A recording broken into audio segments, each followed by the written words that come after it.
今日 Mary 同大家分別介紹澳門及氹仔遊客區嘅靚鋪。2026年澳門春節長假期嘅旅遊入境數字已經達到17.3萬，超越咗2019年嘅17.1萬。只可以講，澳門嘅旅遊區每一處都充滿人流啊！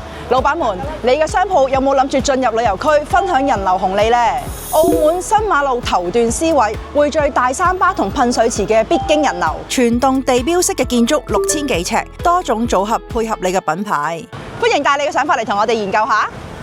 而葡京、新葡京互相輝映，永利金銀島正對面嘅群發商場地鋪，分別打通咗兩邊4000幾尺同埋6000幾尺嘅大面積地鋪，總樓底有6米幾高啊！面積彈性大，歡迎各品牌發揮想像空間，自由配搭組合。氹仔地堡街全棟5層嘅物業，總面積有32000尺，獨家委託中原策劃招商。你嘅品牌需要用到幾大嘅面積？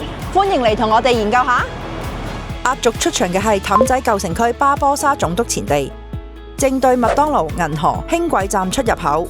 係咪間間都好靚呢？快啲留言3個8，等我發資料俾你。